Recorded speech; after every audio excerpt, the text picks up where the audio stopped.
What's up, everybody? Welcome back into the offseason report presented by Buyers Auto. It is Lettermen Row. It's the 40-year vet Tim May. It's Andy Backstrom, and it is Spencer Holbrook. The normal crew, as always. We're not going to switch it up on you guys this offseason. We're all here. We're all ready to talk about Ohio State, and we're all ready to talk about an Ohio State legend. 4-year linebacker, 4-0 against Michigan. 3-time All-American, 2-time, all-world, whatever you want to call him, second-round draft pick. Now, Ohio State assistant coach James Laurinaitis. Gentlemen, this is a big deal for Ohio State to add a legend back into its building to poach him away from Notre Dame after he spent a year with Marcus Freeman, another former Ohio State standout. This is a big deal, Tim, and it's a big deal for the linebackers. It's a big deal for the defensive coaching staff. Yeah, I think James Laurinaitis wanted it to be a big deal this time a year ago, but it didn't happen with Ohio State, and so he took the opportunity to go with his friend Marcus Freeman and kind of get things. I don't know if turned around is the right word, but get things in order at Notre Dame, but he seemingly jumped at the shot offered by Ryan Day, or perhaps, it was a mutual, both of them gave each other the shot to get back to Ohio State, owns a home here. Obviously, he was on radio for a long time with my friend Bo Bishop on the Bishop and Laurinaitis show, or Laurinaitis and Bishop show, but he's very fired up about it. And then number two, he's just a walking, talking stack of credibility, for anybody who has any idea of what playing football, what playing linebacker in major college football and then the NFL entails. And I'm sure he's going to bring a wealth of that knowledge to these players, these Buckeyes. And, we'll see. He'll have an immediate impact, I'm sure, from a technique standpoint and things like that. But then on top of that, he wants to be, I think, more than just a linebackers coach. He's really working on that side of the game. It's really interesting to me how these former players, they get away for a while and they just miss being part of that win-loss equation, as opposed to just watching like us. And no matter what happens, our job goes on. But there's something to be said to really having a stake in the game. And I think he missed that and is now last year with Notre Dame and now with Ohio State, he's having that again. I think he's really enjoying it. Andy? Well, by the way, Ohio State plays at Notre Dame in week 4, so maybe you'll have some insight about that staff and what they're trying to do in South Bend. But more importantly, just big culture fit here. I think if you look at Brian Hartline, what he's been able to do, rising through the ranks, starting as a graduate assistant, then becoming a position coach, the best position coach, as many would say, in college football, now becoming an offensive coordinator. Do you want to try to do that on the other side of the ball? Maybe that's the idea here. Start at a graduate assistant level, start working with the linebackers, and eventually see what you can do with James Laurinaitis. Maybe he makes that same rise. Maybe he doesn't. But if you shoot for the moon, you still hit the stars, somewhere around there, it's a good decision at least to try it and bring him in. Low risk, I think. He's still going to bring something to this program. And, Tim mentioned it. Credibility is the big thing here. It's a guy that not only played at a super high level at the college level, played in 2 national championships, won a host of individual awards, but also played in the NFL, was a second-round pick, had over 800 career tackles in the NFL. And for recruiting purposes, showing that to any recruit, everyone wants to play in the NFL. And to have that kind of track record, that goes a long way for young kids. Hey, by the way, it's shoot for the stars and hit the moon. You get the point. But at this point, and have Elon Musk on your side, I think, when you're doing it. But you're exactly right. I'm sorry. So when we talk about James Laurinaitis, I think the number one factor that immediately rushed to my head was Tommy Eichenberg. This is a returning captain who's going to be a senior, probably could have left for the NFL after his junior year. Does that sound familiar, Tim? James Laurinaitis could have done the exact same thing. Yep. Decided to return for his senior year after losing in a pivotal, what used to be called BCS championship game. Tommy Eichenberg returns after losing a college football playoff game, wants to be the anchor of a defense. Number two that comes to my head is Ohio State lost Coy McFarland and Matt Guerrieri to Tulsa with Kevin Wilson. Those guys were the GAs for the linebackers and the safeties. Every time I looked out on the field or every time I looked in a meeting room, you see those guys around players. You see those guys, having an impact in that locker room, in those coaches meetings, in those staff meetings. You bring in a guy now who has experience under Marcus Freeman and under a couple other guys over there at Notre Dame who not only fills a role as a culture fit, not only fills a role as a legendary Ohio State player, but also can coach linebackers and help and replace Quinn McFarland. He went from a guy who helped Jim Knowles help players understand the role of what they do in a defense to now bringing in another guy who can do it under Jim Knowles, help coach these linebackers, and also give you the credibility of saying, hey, this is a guy who was the Ohio State Buckeyes player. If you rank Ohio State players from the 21st century, there is not a top 10 list. There might not even be a top 5 list that doesn't include James Laurinaitis. He is, I think back to, making this a little personal. When I was younger, I just, the 33, you saw the jerseys everywhere walking through, the malls of Columbus. You saw the 33s everywhere. Everyone wanted to be James Laurinaitis. These kids were not that young. He's recruiting now, but he can still, have a pull in this locker room on the recruiting trail, helping when they bring linebackers to this campus to be able to tell them what James did, what he was about, throw on the highlight tape and say, hey, you could be this. I think this is the perfect fit for Ohio State. And by the way, he's 4-0 against Michigan. A lot of guys in this locker room, it's crazy to say it because of the streak that we saw throughout the 21st century. There's not a lot of guys in that locker room that have beaten Michigan. There just aren't. And that's crazy to talk about. But there's a ton of players on this roster that have never beaten Michigan. You want a guy who's done it? James Laurinaitis is the perfect example. He's exhibit A of what you can do at Ohio State as an All-American and as a guy who can walk around, beat his chest, and say, hey, I never lost to Michigan. So I think this is perfect, guys. And I just think that Ryan Day hits a home run here going out and getting James Laurinaitis, Tim. Yeah, I agree. I mean, that stuff about having been on a team that beat Michigan, now I'm not sure how far that goes one way or the other. I'm not sure. I mean, I'm not knocking you. I'm not buying into that narrative that they need more people like that. I mean, you got beat by Michigan the last 2 years because you got basically pushed around 2 years ago, and then this past year got snookered and then couldn't reciprocate offensively. And that was with guys.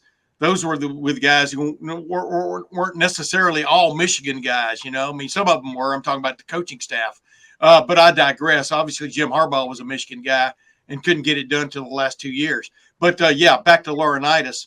I mean, you remember if you listened to the radio show he was on with Bo Bishop through the last several years until he took that job with Notre Dame the last year or two, he really had problems with the way the linebackers were being taught to play at Ohio State. I mean, some of the technique problems that he saw on a repeated basis, especially in that 2021 season. So, having him around, and he's kind of he's a no nonsense kind of guy, very affable with the media and stuff, and a good personality. But he's no nonsense, I think, when he talks to players and stuff. And I'm just interested to see how he and Jim Knowles, who coached the linebackers last year, Jim Knowles, the defensive coordinator at Ohio State, I'm just curious to watch them meld, so to speak, how they work together. That'll be an interesting dynamic to keep an eye on.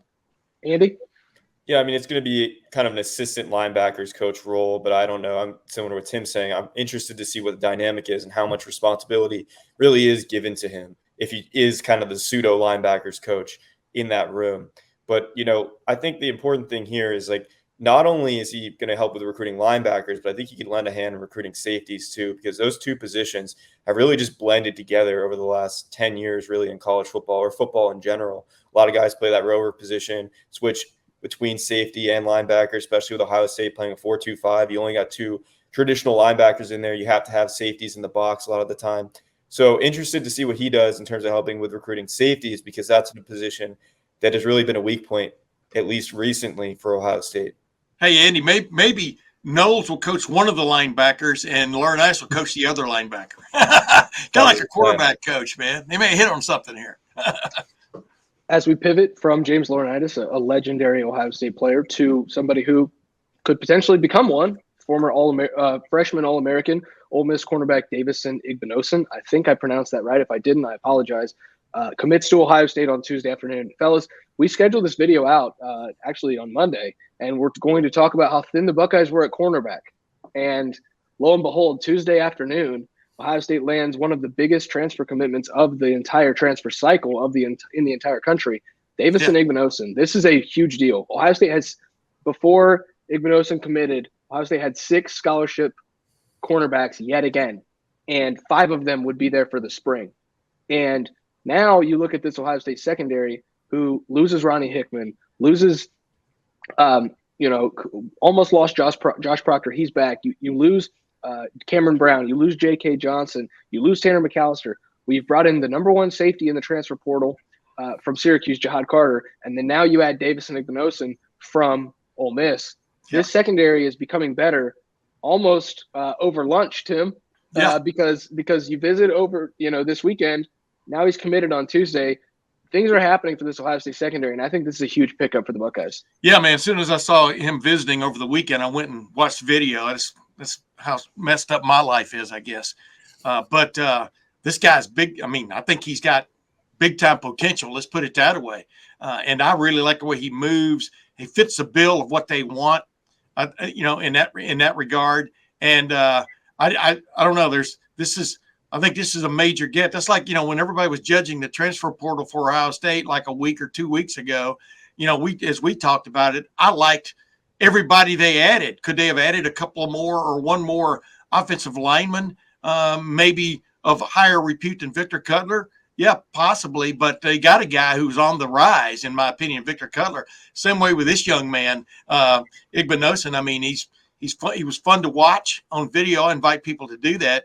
But then on top of that, he's played, man, in the SEC, So what more do you need on your resume than that? And he's definitely fired up about coming to Ohio State, and he sees the opportunity. Obviously, I mean, you're automatically in the 3 deep, and he'll probably be in the running there for right out of the gate for a starting job, in my opinion. But I like. We'll get into the depth here in a minute, but I really like this. This is a huge pickup.